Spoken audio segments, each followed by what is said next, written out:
everyone who's joining from across the internet, across the globe. And I'm so excited to introduce you to Jeff Sipe, interview guru, former Google recruiter, who's been kind enough to join us today. So send Jeff some love in the chat. Just to kick things off, we'd love to know where you're coming from. So drop us a little line in the chat to let us know. Are you based on the East Coast, the West Coast, Europe, India, China? Where in this crazy world are you today? And Jeff, where are you coming from? Well, the first one looks like San Diego, so I'm in San Diego. Oh, nice. Oh my goodness. I'm so jealous. I feel like up here in NorCal, we're always looking to you guys as the superior climate. So Nitya, you're in a beautiful place. Crystal's in San Jose, right where close to where I am in Mountain View. We got Evanston in the house. Hey, Star over there at Kellogg. Natalie in the BK. I grew up, or was born in Brooklyn, I should say, Natalie, and lived there for many years. We got Jeff from Baruch. We got Marcella from Colombia. Wow, Marcella, you win the most virtual miles traveled so far. That's incredible. We got Mitchell down in San Diego. Jeff, did you spread the word down in San Diego? I hope so. Okay, good, because we got Natalie in Southern California. So many great folks. Tatiana in the Big Apple. Eileen representing the Rockies. Sabrina in San Diego. Anita from Toronto. Well, welcome everyone. So thrilled to have you here. And I want to start by introducing this absolute legend of the interview world, Jeff Sipe. And Jeff, as you know, has had this awesome career, starting out in a small liberal arts college, just like myself, and then making his way into this crazy world of big tech, where he got a chance to recruit hundreds to Google Cloud and other parts of Google's business. So, Jeff, anything you want to share with folks about things you've experienced along the way before we get into the nitty-gritty of interviews? Yeah, I mean, I think that actually let's take this in a fun direction. I hadn't planned on going here, but I always love the ad hoc, and this is something so important for us to be speaking about, Jeremy. But let's talk about the power of a strong LinkedIn profile. I mean, the only reason why I landed at Google was they recruited me.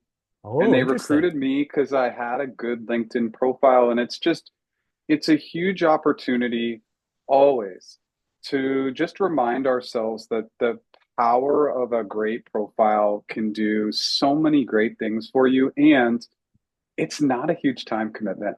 You can make massive improvements to your profile in 15 minutes, 30 minutes, an hour. So I know we're starting off the story in a strange way, but Jeremy, as somebody who spends a ton of time on LinkedIn and who worked at LinkedIn, we can just tell you that this works for you while you're sleeping, taking walks on the beach, watching Netflix, sleeping. And so it's just a huge opportunity to just up people getting to know you and find out more about you. That's awesome. And I think one of the things that we always said when I worked at LinkedIn is like your 24/7 resume, always working hard for you, even when you've got better things to be working on yourself. So great call out, Jeff. Okay. With that said, feel free to check out Jeff's profile, which I put in the chat. Follow, connect, whatever you prefer.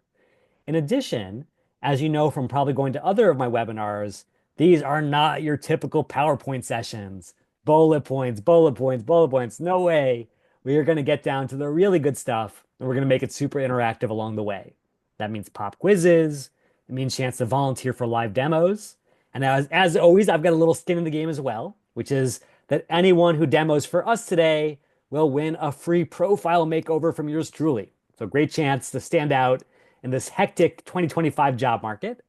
And then finally, always be sure to take action. Jeff's going to show you a ton of really practical techniques today. Even if your next interview is not for a month or a couple months or whatever it is, start practicing in real time to start making tremendous gains. And with that said, let's kick off with the following pop quiz. So, interestingly, there's been so much research about what really happens in the interviewer brain when they are interviewing you. So, let's start with the idea of extroverted interviewers, someone who's super outgoing out there. Based on all of the research, which candidate trait do extroverted interviewers tend to overvalue during an interview? Is it A, your technical skills, B, your culture fit, or C, your enthusiasm? I'm seeing a lot of C's flooding in here, Jeff. Natalie is saying C, Doug is saying C, Mary is saying C. And it turns out that's exactly what the data says, which is this thing called affinity bias, where you kind of, want to find someone who's a member of your same tribe, so to speak, leads these folks in particular to mistake enthusiasm for actual competence in the job. Now, I say that not to say that extroverts are right or introverts are right or anything like that, but just to give you a sense that we're all different, we're all unique, and we bring our own lens. So, Jeff, to kick things off, what do you think folks need to know about different interviewer personality types? And then we'll actually practice with someone from the crowd. But first, lay out the key concepts. Yeah, so I like enthusiasm coming in, right? And we all know that the vast majority of interviews are being done via video. So smiling and having nice enthusiasm to start is always important. But then we need to use eye contact as a very important measure of who's sitting across from the camera. And so if they are more reserved, less talkative, we instantly need to adapt to that personality type. And actually, Jeremy, it's so important to take a step back on this item, and then I'm going to let you jump in. Interviewers are not incentivized to be there. You are likely the worst part of their day. You are likely an annoyance, an interruption, and a distraction. It's a really important item to note. Now, a hiring manager, sure, maybe they're engaged and excited, and maybe a team member a little bit, but most don't want to be there. So that's the actual initial item before we even talk about personality types. Nobody wants to be in a job interview, and anybody who's sitting here has probably had to do it and not wanted to be there. So the biggest thing coming in and the keys coming in are to try and recognize those patterns instantly. And so, are they extroverted, introverted? Are they talkative? Are they fast? Are they slow? Are they engaged? Because on camera, we can see their eyes moving around, their head moving around. Do they appear to be multitasking? So, this is just in the first 5 to 10 seconds. We just want to mentally be thinking about these items. Let me pause there, Jeremy, and let you jump in. Yeah, I was actually just sharing in the chat. I feel like you just gave me shivers, Jeff, because you took me back to every like scary moment I've ever had in Silicon Valley, where there I am making good progress on whatever I'm working on, and someone taps me on the shoulder and says, "Hey, you don't mind serving on this panel, do you? You don't mind hopping into this interview, do you?" And you're right. So often, even though it may be critical to that team's success, it can feel like the lowest thing on your personal totem pole. And I think it's so important to understand those incentives. So totally agreed. Yeah, it's just our default mental pattern always has to go there. And Jeremy, you just introduced a great data point that I don't think a lot of people are aware of, especially in big tech. You will get tapped very often to say, "Hey, interviewer canceled. You got 5 minutes. Can you jump in?" And you Yes. pretty much have to say yes. So you're coming in totally cold. You didn't want to do it. And so that will add to less incentive to show up. And it could be right before lunch, you were hungry, or you didn't even have a chance to go to the bathroom, or whatever it might be. Like these are humans, and it's just something that we need to be keeping in mind. And let me push on this a little bit because I think this is so interesting. It's like obviously this job can be life-changing for the interviewee. Like if you get this amazing opportunity, it could be awesome. It could be super critical to the hiring manager, right? You're linking your career to someone else's, and their success will be your success. But why is there such a like lack of investment from the organization in terms of really like cultivating the best talent? Because every company says on their wall, people are our number one asset, and yet they fail to walk the talk. What's behind that, Jeff? It's just one primary failure that we see across basically every organization across the world.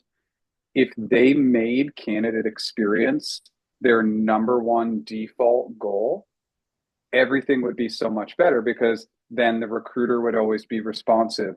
The interviewers would always get feedback in same day and be attentive. There would be incentives based on survey results and feedback from interviewers. And even if candidates didn't get the role, the experience would be so positive that they would refer other people, get other people in process. So it's organizations not realizing that if they just made candidate experience the default, everything would be better for everybody. And I think it's something they should be doing, but they're Yeah. not doing, And unfortunately. Eileen calls this out. This is like exhibit A and everything you just said that's wrong with interviewing. No more ghosting of candidates. If you have ever been ghosted before, let us know in the chat. And Jeff can speak to that as well. Okay, so Jeff, just to bring it back to this key concept here, knowing what we know about the incentives or maybe the lack of buy-in, what should people be thinking about as they either research an interviewer ahead of time on LinkedIn or get to know them in those first few minutes? Yeah, so with personality types, do they lean long or short? Meaning, are they conversational or are they really brief? So if they're conversational, this is going to be a little counterintuitive. Let them talk. Mm, And we have to go back to Dale Carnegie's How to Win Friends and Influence People. That book's about 90 years old. People like you more when they talk about themselves. Let them yes. talk. Okay. So when it's conversational, we're not only going to let them speak, but we are going to bring them into the conversation, especially with hypothetical answers. We might ask them for the right direction, ask clarifying questions, create a nice back and forth. If they're brief and short and to the point, there's a couple of things to keep in mind. One, we want to be a little bit more concise, a little bit more brief ourselves. That's absolutely default item number one. And the second one is the personality type of a completionist. Mm, Some people need to complete their entire agenda in the interview. So if you go long and they want short answers because they want to get their 10 questions done and you do not allow them to complete their agenda, they will instantly fail you. And just know that that's 20 or 30% of the population right there. And it's a wow. crazy stat, but it's really important to note. Wow. Okay. So we've got the people who are more conversational. You want to give them a chance to say their piece, feel involved. Then there's the completionists who want things to be briefer and tighter to fit into that template. Any other key personality types before we do a little demo? 100%. So there's a couple of other personality types to keep in mind. Active listening is obviously a challenge for many people. So people who jump in and interrupt, all I would say is if you get an interviewer like that, be excited about them jumping in and interrupting and go down the immediate path that they want to go down. What do you think about this, Jeff? Oh, yeah, let's talk about that. And you go down that path. So don't let it distract you too much. Then here's the big curveball one, Jeremy, that I want to throw Yeah. in here. There are some times where we are not aligned with the interviewer and it's going poorly and it's going poorly right away. Yeah. We need to have a willingness to throw the curveball against a personality type where we're just kind of not aligning and say, hey, Sue, it seems like we're not aligned and I want to do a better job of getting aligned with you. What can I do to get that alignment going? Because Wow. if you don't stop the interview there, you're just fighting against a failed interview. So if it's really bad, just stop and say, hey, it's on me. Help me understand how I can provide better answers so we can get aligned. So you make the focus all on you, even if they're an annoying interviewer, basically. Yeah. Yeah. Almost like pulling the emergency brake to give yourself a chance to salvage this thing as opposed to just going down with the ship. Yes, and it's not a high percentage, right? This is Yeah. not advice that I would recommend using often, but when people try to battle against a poor interview, you're usually not going to win that battle. So why not throw a curveball and see what happens? Absolutely. And so we're going to take one question from Doug, which is like the ultimate question, and then we're going to do a demo. And Doug says, okay, now we have these types, the conversationalist, the completionist, the interrupter, the non-aligned person. How do you figure out which of these buckets the person is in with enough time to do something about it? It's challenging, right? But if they kind of you can kind of read body language, right? If they seem a little jittery or like they're sort of starting to jump in or wanting to jump in, it's a really good indication that you're too long-winded and you want to be brief. And just to throw a tip on top of that, you can stopwatch yourself. It's something that I recommend if you know that you tend to be a little bit verbose or long-winded, use a stopwatch and kind of monitor your time on your answers. But it's when they're showing body language that they're going to try to jump in or they're starting to say words. It's a pretty good indication that they want you to wrap it up or move a little faster. Yeah. So I've got the perfect idea because Jeff has been kind enough to agree to improv this a little bit with me. What if we call up a volunteer right now to win that free profile makeover? And what we're going to do is we're going to have you play the role of the interviewer, Jeff. So you're going to choose one of those four personality types and you're going to kind of present it and demonstrate it. We're going to see how quickly that volunteer or the crowd can pick up on it based on the body language and the cues you're giving. Is that fair? Yeah, for sure. Okay, so let's do this. If you want a chance to try out this technique of reading that person on the other side of the screen, just raise your hand in Zoom, and you will have a chance to get that profile makeover and master this important technique. And our first volunteer is going to be Anthony Foray. So, Anthony, feel free to turn on your mic, turn on your webcam, and then everyone give Anthony a lot of love in the chat for kicking this session off. And welcome, Anthony. Hello, hello. Thank you guys. Thank you both. Of course. Appreciate the opportunity. All right. Just You're getting turn lots of my love volume up here. my Oh, yeah, go for it, earphones Anthony. here. All right. Let's All make right. sure I hear all the brilliance. Yes, absolutely. So imagine now that you are about to walk into an interview at Google, Yep. Jeff's old stomping grounds. And hmm again, you don't know too much about Jeff because maybe his LinkedIn is very opaque and you're still trying to figure out who he is. I want you in just like the first couple of bits of conversation to try to get a read whether he's that conversational guy or the completionist or any of those personality types. And we're going to ask the audience to give you some suggestions in the chat as well, Anthony, so you're not alone. How does that sound? Okay. Sounds like a plan. Okay. And then, Jeff, you can lead it since you're used to doing this over and over again. You probably have Okay. dreams and nightmares about doing these interview kickoffs. So, Jeff, take it away. Hey, Anthony. Well, very nice to have you here today. Why don't we kick it off with something really simple? Why don't you tell me a Okay. little bit about yourself? Sure. And Jeff, thanks for the time today. I know you've had a chance to see my resume, so I'll keep it kind of high level here. But in a nutshell, I would say I'm a strategic finance executive with experience primarily gained in equity research, investment banking, sales, and more recently corporate finance roles. I've really enjoyed and think I've excelled at driving growth, efficiency, and process improvements through financial modeling, thought leadership, cross-functional management skills that I've earned along the way. And yeah, I really just enjoy opportunities to be an agent of change, a creative thought leader, and help organizations find ways to create and grow shareholder value, which I like to think I've done every stop along the way, leaving places better off than where I found them when I walked in the door. Okay, Anthony. And why do you think you're a great fit for this role? That's a little bit about you, but specifically, why this role? Yeah, as I mentioned, I've really trafficked primarily in kind of a strategic finance lane within the broader finance ecosystem, if you will. And really, what's exciting to me about this role is that focus on more of a forward-looking strategic mindset. What I found, Jeff, in my experience, is a lot of times companies are so caught up in the fire of the day, especially within the finance org. It's about reporting on the month. Where did we miss something? And kind of, a little bit more of a myopic viewpoint versus the more strategic, longer term implications of where this role is thinking about where do we see the world going a year, 3 years, 5 years from now? How do we anticipate, position, and or pivot as life changes? And that's really where my experience and interest have lied, is in more of that thought leadership, thinking outside the walls of the business today and trying to anticipate where things are going and how to capitalize on that. Let me just call a little time Awesome. out here before we dive into the next Yeah. one. Anthony, Yeah. based on what you've seen Yeah. so far in those first two questions, any inkling of where Jeff sort of leans personality style?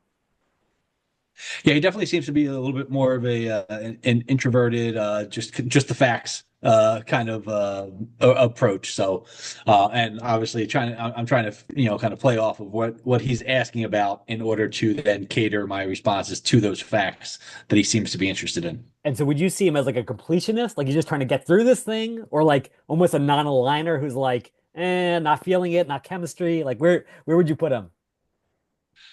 I mean, I definitely would say, yeah, I'm definitely getting more the vibe of he's just kind of going through the motions and asking these questions and wants to make sure that, he's asking questions that lead me to what he cares about rather than looking for too much breadth of information or experience. All right, Jeff, time for the big reveal. So everybody says personality was?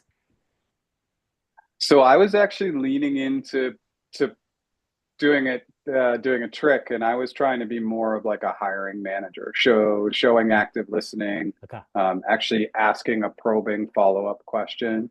Because usually, if they don't care, they won't ask that follow-up question. They'll be like, "All right, great, we're just moving on." But Anthony introduced the data, and so I was like, "Well, why this role?" And so I was Ah, trying to probe a little bit, but again, it was this is why it's the perfect example. Everything I said, and it's like, well, it's still difficult to read the room a little bit. Um, what I tried to do was really make good eye contact and default to letting Anthony complete his statements. And usually, natural path interviewers tend to be more engaged interviewers. So, based on an answer, they'll take that and ask a follow-up question based on that. So, that's another item to look for. They're always digging or trying to probe. That's actually usually a good example of a more attentive interview. Interesting. And so basically, I think what Jeff's getting at here is that so many people who are not the hiring manager are doing this because they're being forced to. Like you're on the team or you got tapped for this thing.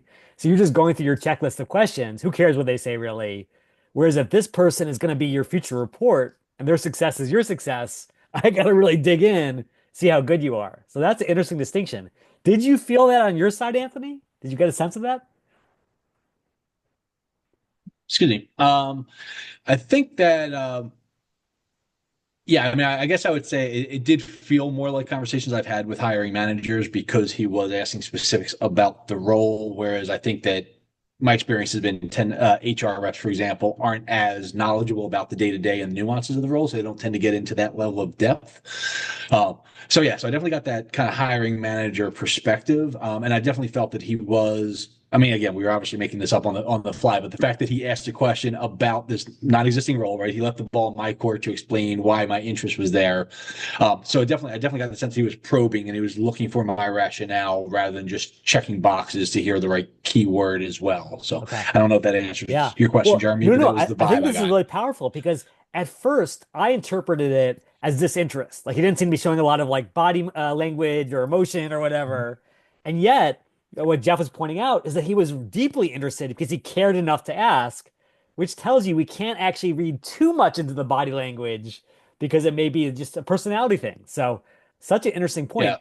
Okay, we owe Anthony not only a free profile makeover, so definitely drop me a line on LinkedIn, Anthony, because I'm going to hook you up with that, but also a little bit of feedback. And I know this wasn't really about feedback per se, but Jeff, any advice you can give Anthony, either awesome props or constructive criticism based on what you saw as an experienced recruiter? Yeah, so with the tell me about yourself question, the reason, Anthony, why I leaned into that next question is for me, the tell me about yourself question is always role aligned, right? So we're there, it's really two separate questions. Tell me about yourself has strong role alignment. Walk me through your background is more of a background high level. So tell me about yourself. Find three specific ideas, concepts that role align really well. Introduce those as the tell me about yourself answer. Because tell me about yourself, why should we hire you, and what are your strengths are basically all the same answer, in my opinion. Ooh, Because they're not hiring you for something generic. You are interviewing for something very specific. So the closer we can get to role alignment immediately, we do it. What you did do a very good job of is brevity. You were pretty brief. Any common question, tell me about yourself. Why should we hire you? Why the company? 1 minute or less on those answers. They're warm-ups. They're fluffies before we get into the weeds of things. Good that's job. awesome. Beautifully done, Anthony. You just interviewed in front of 200 strangers around the globe. If you can do that as beautifully as you did with one person in your dream company, you're absolutely going to be on your way to fame and fortune. So beautifully done, Anthony. Excellent. Thank you. Thank you both. All Appreciate you. right. So before we move on to our next topic, if you've got questions about anything we just covered or even things we didn't cover yet, feel free to ask in one of two ways. You can either put your questions in the chat and I'll feed those to Jeff, or you can raise your hand and Jeff can take those live. So let me just pause for one moment, see if there are any questions before we move forward. Everyone's giving lots of love to Anthony, which is so well deserved. Let's go to Joseph Guerrero. Joseph, if you don't mind unmuting, feel free to ask your question live. Hi, thank you, Jeremy. And hello, Jeff. I hope you two are doing great today. Thank you. So my question was, we're looking into kind of this reading like the body language and like the personality of your interviewer as you go in for an interview. And in the example, we kind of saw how it could be misleading.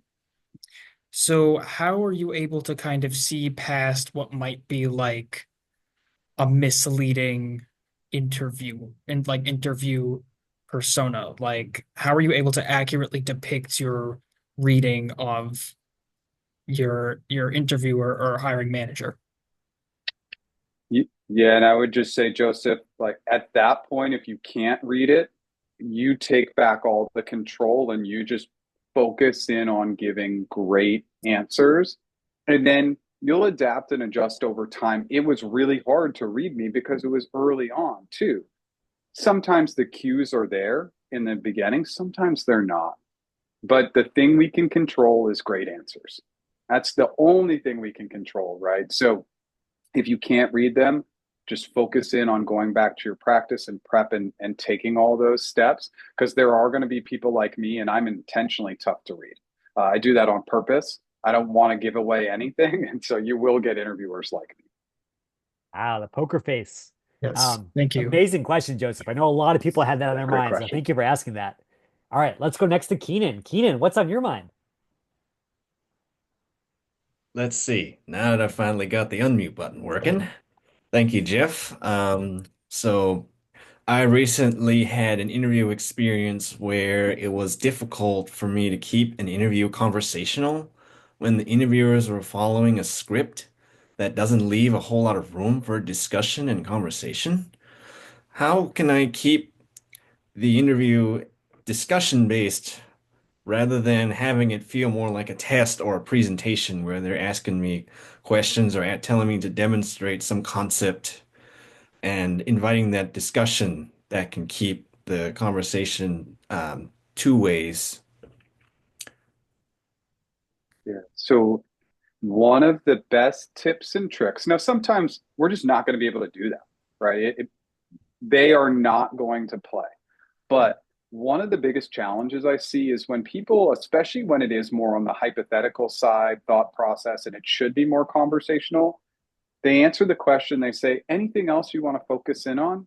It's so hard for interviewers to come up with that idea or concept. My fake interviewer is always Sue, so you'll just have to bear with me. But I just always would say, hey, Sue, we could dive a little bit more into talking through how we would handle the strategy. But another great next step for us is to discuss how we would collaborate specifically with the product team. Which direction would you like to go? Ooh. So what it does is it creates two concepts for them to attach to. In job interviews, it's weird. It's not the real world. In the real world, we ask open-ended questions to collect data. In job interviews, we ask closed questions to lead them down path A or path B. And I found that that creates a lot of success because then they don't have to think it up on their own. Because remember, they're not incentivized to be there. They don't want to do any mental work. So if we lead them down that path, it usually works pretty well. Cool. Awesome question, Keenan. And I really love that idea of turning it almost to a choose your own adventure game where it gets the interviewer to buy in more because they actually have some skin in the decision making. So that's super cool. Okay, one final question, and then we're going to move on to the next topic. Steven or Stefan says, hey, I had a hiring manager interview for a role at Google, and then the recruiter got back to me a few days later saying the interview was good, but the role had been filled. What would be a good next strategy to keep that ball rolling? Any advice, Jeff? Yeah, so there's really two things to do with any recruiter who you've been engaged with. One is to just ask them a check-in cadence. It's a really nice thing to do, and my fake recruiter is always Jane. So I have these fake personas that I had to create, so everybody just stick with me on it. But I'd say, hey Jane, I really appreciate the opportunity. I had a great conversation with the hiring manager, and I'm still interested in Google, and I want to be looking at like or similar roles. Is it okay if I check in with you via email once a month to just check in, just remind you that I'm out there? And then even if Jane says, look, I'll reach out to you, then I would check in with Jane every 3 months, right? Just to say, hey, I know you said not to check in every month, but I'm out there. So we want to do the check-ins with graciousness and kindness. One other quick item is if you come across roles that are a fit, the biggest mistake candidates make is sending recruiters a lot of roles. One role, send them the link to the direct role, 3 to 5 bullets for why you're a fit for the role. In the body of that email, you add your email address that you're sending from and your phone number. You attach an updated resume that's aligned with the role and your availability. Why all those items? Because then Jane can forward it on to Bob, who she knows is working on that role, and that's it. And so that's a great strategy to use as well. That is awesome. I feel like this is like the kind of inside baseball stuff that everyone should know about, but so often we don't hear about until it's too late. So I love that, Jeff. Yeah. I'll just call out for anyone who needs help sort of staying on top of these recruiter relationships. I love a tool called followupthen.com, not just because it's free and I'm a cheapskate, but because it reminds you to follow up on a sort of cadence of your choosing every 1 week, every 1 month, every 3 months, whatever it is. And that way, even though we get busy, we still remember to re-engage and keep that ball rolling. Okay, beautifully shared, Jeff. Love those questions. Time for the next pop quiz. This is a fun one. Imagine now that you are the interviewer, or you are the recruiter. You're the Jeff of the world. If your crazy recruiter had brought in 3 members of the Simpsons cast for your interview, who would you prefer? A. Homer, B. Lisa, or C. Mr. Burns? And this is so Mm-hmm. interesting, Jeff. We're seeing so many Lisa fans here. Yeah. Hannah, Tamish, Natalie, Tatiana, everyone seems to love Lisa. And I think it comes back to this universal thing, and you've probably seen this before, that across all of humanity, we do tend to have these preference for 2 traits. One is competence, and you could argue that Mr. Burns is highly competent, at least at making money, but also warmth. If we're going to spend more time with these people than our own families, hopefully that's time well spent. And so, if we're all about choosing that right candidate who fits those slots, we have to understand what it actually sounds and feels like to have a great interview experience. So, to bring this to life in a very visceral way, Jeff, how can people understand what a North Star interview sounds and feels like? So I'm going to kick this off with one item. I'll put it back to you, Jeremy, and we can dive in deeper. If there's only one takeaway, if you only do one thing better after this session today, it's how. So Mm, let's dive in a little bit into how. One of the major challenges that most interview candidates have is that they tell me what they did, behavioral side, or what they would do, hypothetical side, but it's not backed by how they would do it. So interesting. let's talk about data science and cognitive psychology for a second. All of my coaching takes those 3 items into account. And so when you tell somebody how you've done it or how you would do it, you're more memorable. When you're more memorable, you're more likable. When you're more likable, you're more hireable. And so, again, in behavioral answers using the STAR method or whatever method you want, you're going to share your actions. And people tell me what they did, what they did, what they did, but they don't support those what's with hows. And then on the hypothetical side, we really need to dive into, we say, oh, well, I talked with the product team and the engineering team. How do you go about speaking with those teams? Because your process and strategy for how you do that is going to make me picture you in the role. And so the core foundation is how. It's not really coached that much, but it's incredibly impactful and important. I'll pause there, Jeremy. Yeah, this is awesome. I love this idea of how, the power of how. I could almost see like a book or a TED talk on this. Um, where do you, I mean, I think a lot of people on the line have heard of the STAR framework. We've got some coaches on the line. We've got a lot of people who've gone through great coaching. Where in that STAR framework do people lose the how? Is it like the A that's missing? Like what's holding them back? Yeah, it's all in the action. So uh, everything needs to be. So, for instance, we might say, the first action I took was I looked at the data. And the way I looked at the data was I first did an analysis of A, B, and C, then I did X, Y, and Z. So when you go from I analyze the data, no visuals, no connectivity, to actually talking through how you looked at the data, instantly I can picture it. So even if you said, well, I created some dashboards based on 6 months of recurring revenue data, it's like, oh, well, my brain now has a visual connectivity to that. And now I can picture you doing it. Now I'm picturing you doing it for my job, and boom, you're hired. And again, I know that's very simplistic, but it's all the supported hows and the actions. Yeah, it's awesome. And just so everyone knows, I see all these like otter things expiring here in the chat, which is very 2025. That being said, you will all get access to the recording of the session, so fear not. And to build on what Jeff was saying, one thing I've been very impressed with is we all know at this point, ChatGPT is really lousy at writing cover letters. Jeff, were you still recruiting when ChatGPT came on the market, or had you already moved into your own business at that No, point? I had made the move Okay, quite a bit sooner. Yeah. you probably have seen a million of these or heard about a million of these from your old colleagues over at Google.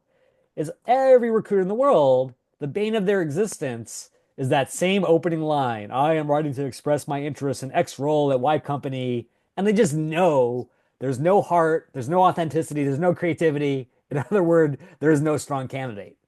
On the other hand, even though ChatGPT is pretty useless for that, if you said, generate a star answer for a behavioral question about cross-functional collaboration, obviously one of our favorite things to ask about in the tech world, based on my CV, what you will find is that ChatGPT in some ways is really good at taking real stuff and spinning it into a really powerful story. So you can see it's going to walk through this whole thing. Here's the situation, here's the task, but it can actually help to jog your memory a little bit and say, hey, here are those various steps. And obviously, you can go back and review them and massage them, but it gives you a little more of the how, the meat, as Jeff was talking about. So definitely check that out. Now, that being said, Jeff, would it be okay in the interest of sort of walking the talk here to have a volunteer come on the stage and practice a star answer? Would that be a good way to sort of see how this actually feels in person? 100%. And I just want to double down really quickly. Yeah. If you are not taking Jeremy's advice, the perfect phrase, you just used the perfect phrase, and I actually did a YouTube video on this. Jog your memory. What Yes. GPT will do is it will outline the specific actions, and you'll say, oh, I totally forgot to mention the testing phase. Thank you, GPT. And of course, it may not be an apples for apples, but why it's so critical is we forget a lot, and there's a natural path in all these answers, and it will literally jog our memory, fill in the holes, or remind us of what actually happened. So it's a fantastic tip, and if you're not using that for your behavioral answer, you should. Awesome. Okay, so now the big moment has arrived. If you want to go one-on-one with the man himself, Jeff Sipe, all you got to do is raise your hand right now. And what we will do is give you a free profile makeover and amazing feedback straight from the guy who is building incredible careers for hundreds over at Google. And our next volunteer is going to be Christine. So, Christine Cominor, feel free to turn on your microphone. Everyone give Christine tons of nice emojis in the chat because emojis are how we show love in this crazy Zoom world. And then, Christine, when you're online, let us know a bit about yourself and if there's a specific role or company that you're excited for in terms of your next steps. Hi, everyone. Christine Cominar. I am a partner development and marketing professional, and I am currently pursuing opportunities at medium-size and large-size technology companies. Oh, Grateful to juicy. be here. That is awesome. Okay. So we're going to do something really fun here, Christine. There is a site that I used to use back in the day when I was a career coach at University of Michigan. Even though it's technically for PM interviews, product manager, you can actually use it for pretty much anything because what you'll see is it's kind of like a bingo system or a lottery system for interview questions where you say, I want to have some behavioral questions, and it will just throw out all these things at you, which I love because it gives you lots of good practice. So feel free to try that out. And then here's the one we're going to do. Christine, I want you to tell us about a time when you disagreed with someone. Now, Christine, no need to answer right on the spot. Feel free to take a moment to sort of get organized and think about that star answer you want to tell. What was the situation? Get us bought into the scenario. What was your big challenge? What was the Darth Vader that you were up against? And then, exactly like Jeff said, what was the how? What was the substance of your experience as well as the happy ending?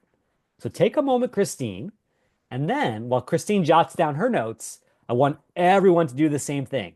Again, whether you have an interview coming up, whether you're a career coach who's about to do a mock interview with someone, spend some time working on your star answers. And then, Christine, just let us know when you're ready, okay? Sure. While working at Adobe, I was filling in a partner marketing capacity on another team outside of my own, and working with my current colleagues and my current official manager. I was running a roadshow campaign, and I discovered that while working with our partner, that we had a major conflict in terms of the scheduling and the date. And my colleagues wanted to replace the speaker. I realized that this was a bad move for a variety of reasons. And the initial conversation started over Slack. And it was clear to me that I needed to voice my opinion in a live setting as opposed to a chat format over Slack. So I requested a meeting with both my manager and a colleague and explained my position for why I thought removing this particular partner was a bad move and the importance of working together to find a solution that was going to be acceptable to all parties involved. And in the end, the roadshow continued and was successful.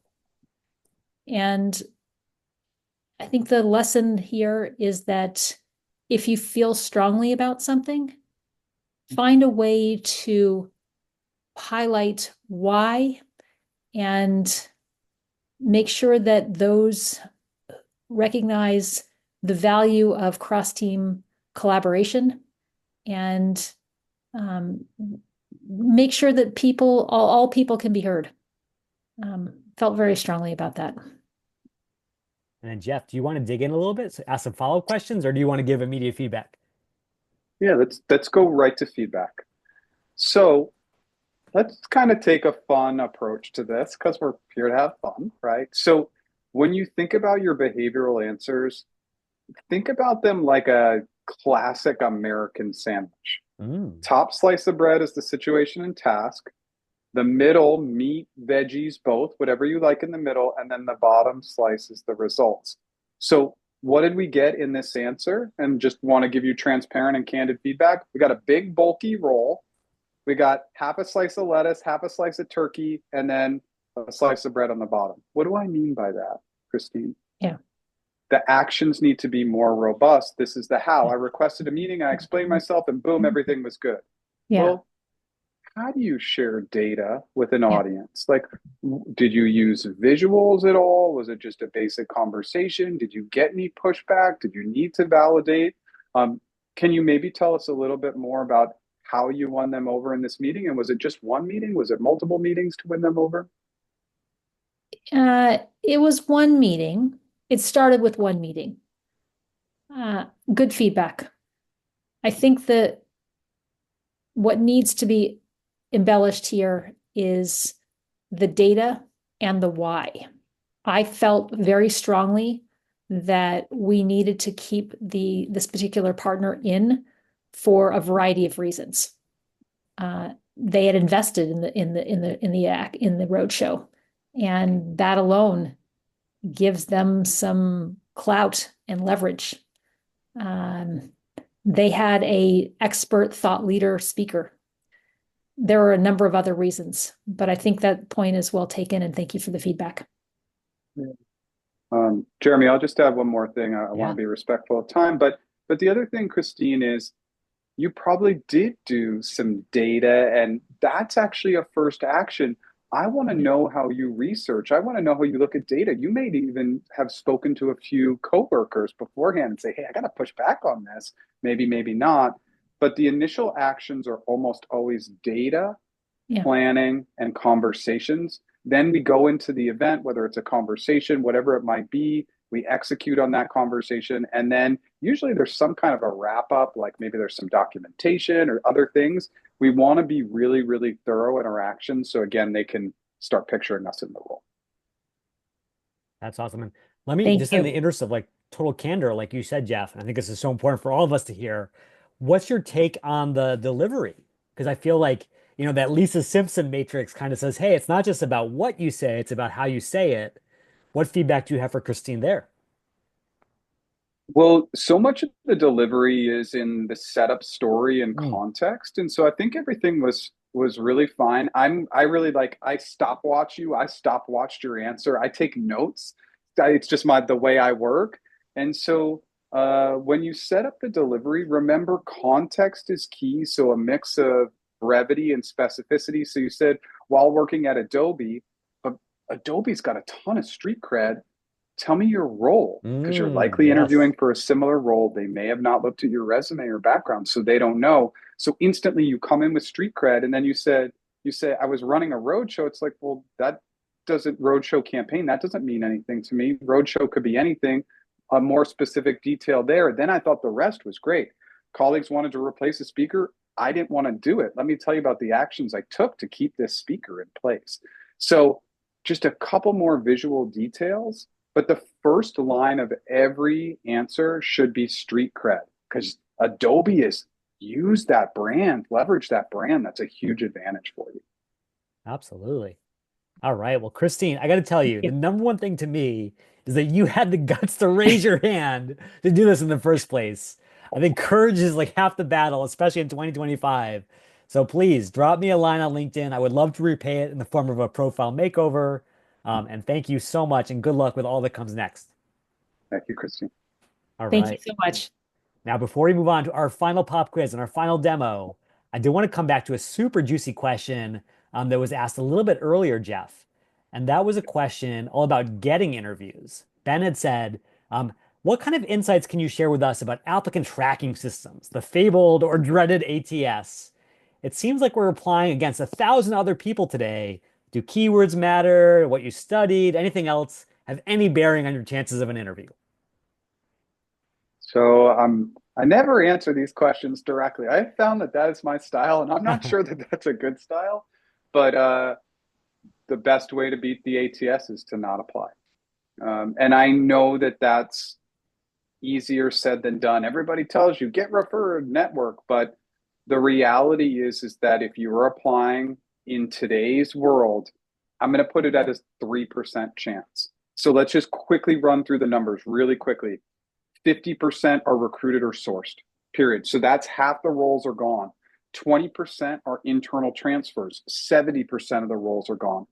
20% are referred. 90% of the roles are gone. And then another 5 to 7% are networking their way in.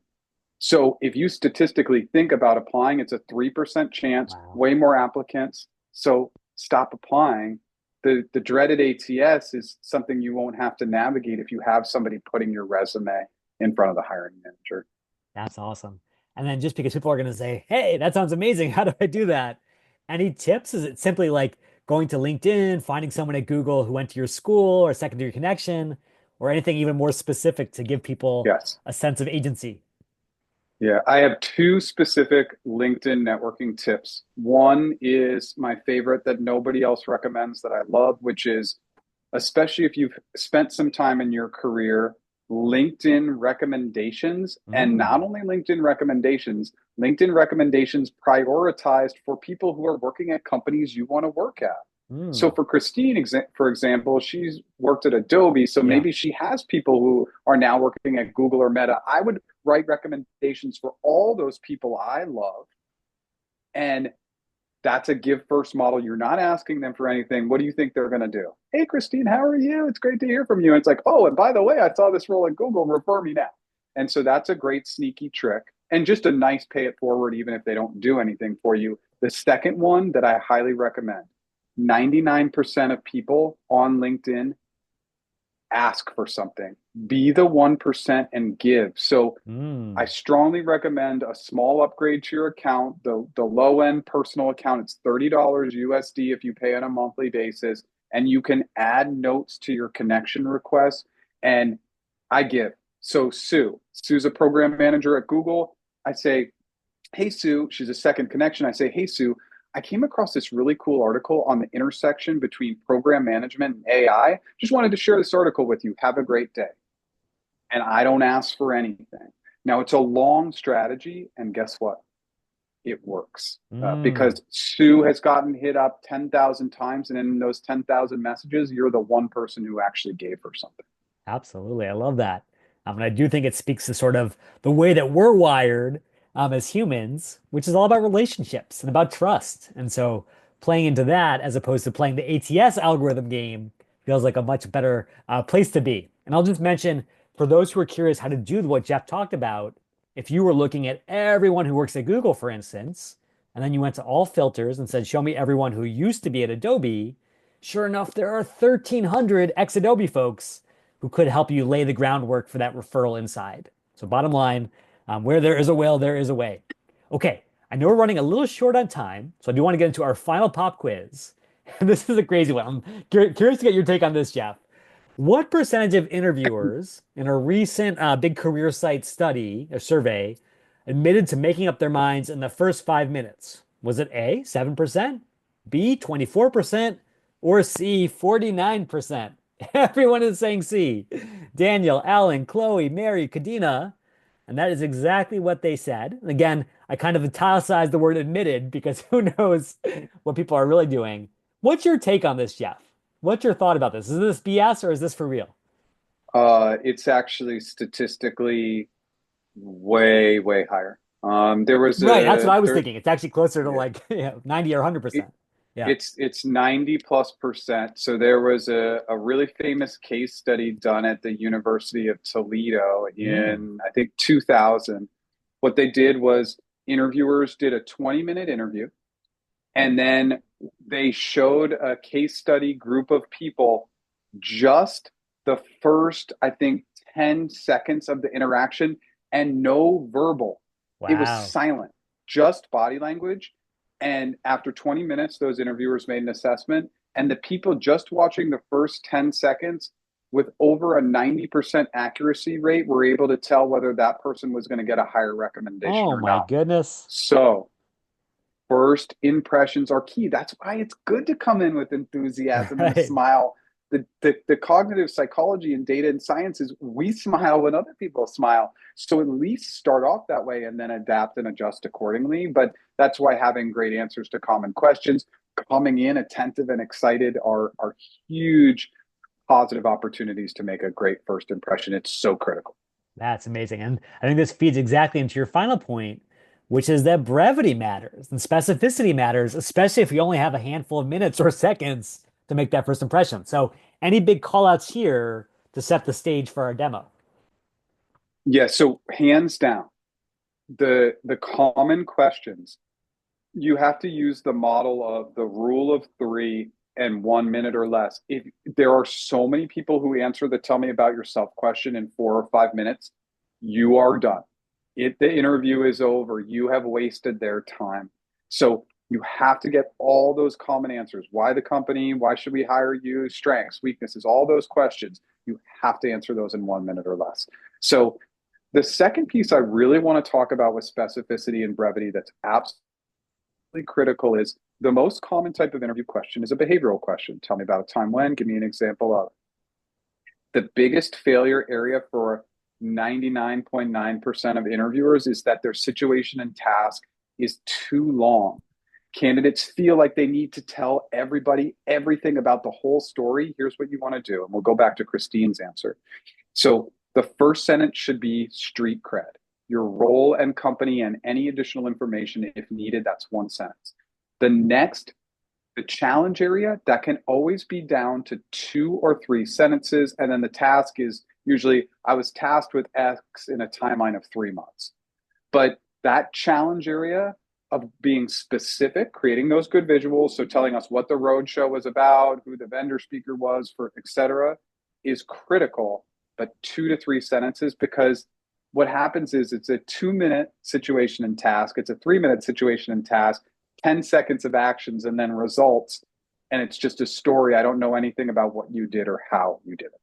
Got it. Got it. And so I think in the interest of time, let's get someone up here as a final volunteer. So raise those hands one last time. And what we'll do is we'll practice that tell me about yourself question because I do feel like if you really only do have 2 or 3 minutes to make that first impression, that may be all you get.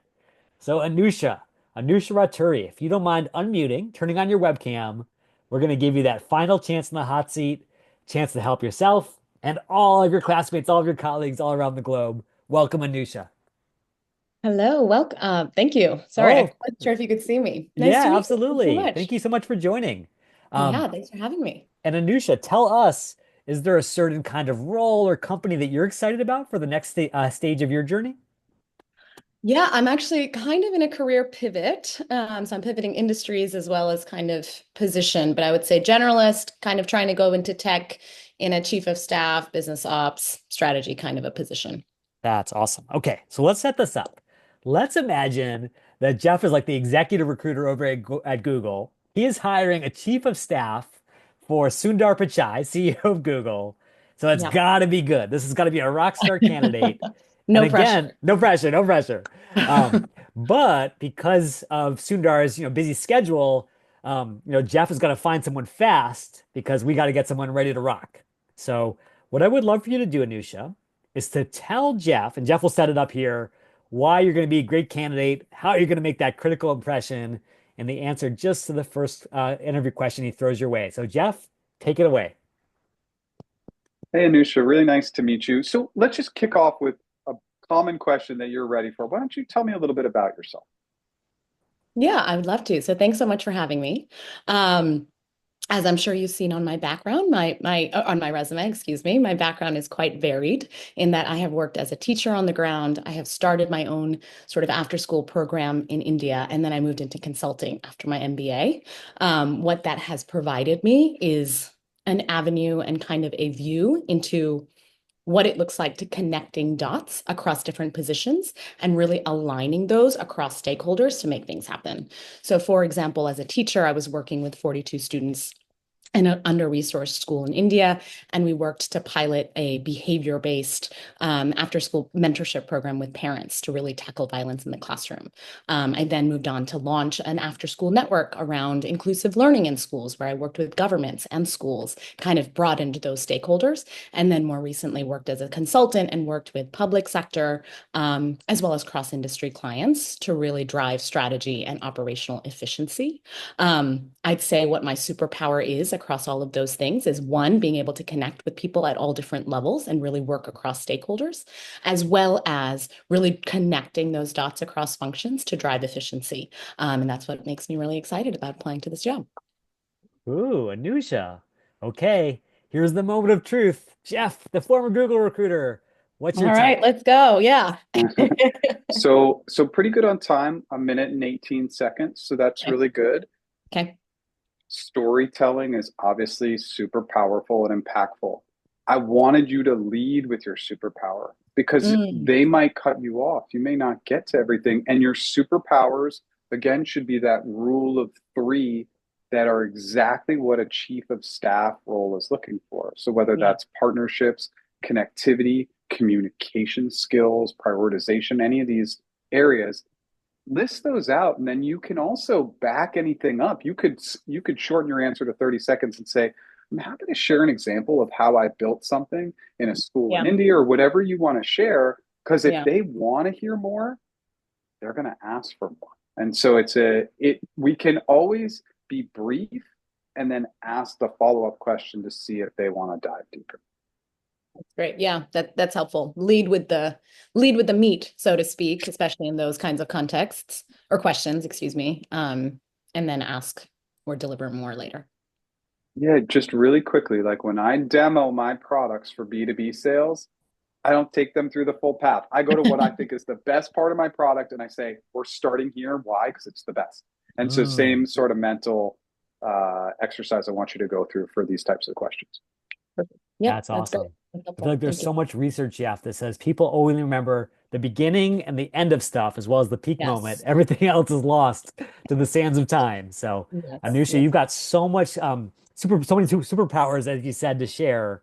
Please do share those. And thank you so much for being a rock star for us today. Drop me a line on LinkedIn because I owe you a profile makeover. Amazing. Thanks so much. Thank you, Anusha. All right, everyone, give it up for Anusha. And then for our very grand finale, what we're going to do is give out some goodies here. So let me go ahead and share my screen one last time. And what I want to do is I want to encourage you not just to take all the great stuff that Jeff shared today, but keep on learning. So first of all, be sure to connect with Jeff if you haven't done so already. Jeff, do you prefer connects, follows? What's your favorite way of showing love on LinkedIn? Whatever people prefer. If they want to do a direct connection, if they want to follow, everything's great. Absolutely. And feel free to do the same with me if we're not connected. Number two, if you didn't win a profile makeover today and you want to win one, I could hook you up with that as well. And then last but not least, we've got something really cool here, which is Jeff can you tell folks about your newest baby, the newest member of the Practice Interviews family? Yeah, really briefly, I created an AI practice interview app. We're not the only one in market, but here's what we do. We break down your feedback. We call it modular feedback. So if you're doing the STAR method and you didn't share in your STAR method how you planned or showed us data, we are literally going to poke at you and say, hey, you didn't share your data. You didn't share how Mm. you planned. And so what we're trying to do is just give you bite-sized feedback. All the other tools, they bucket it. They don't actually answer and give you feedback at all. And so that's what we've tried to do.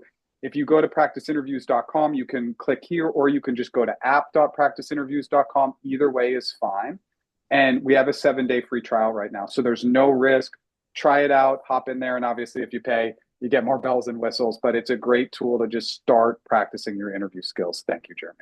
I think that is so awesome. I think what we all need right now, even though the world is super tough, is someone to be tough with us, to tell us the truth, to give us what we need so we can be our best selves when the moment is right. So, Jeff, I got to thank you for joining today. You shared so much wisdom with so many folks around the world.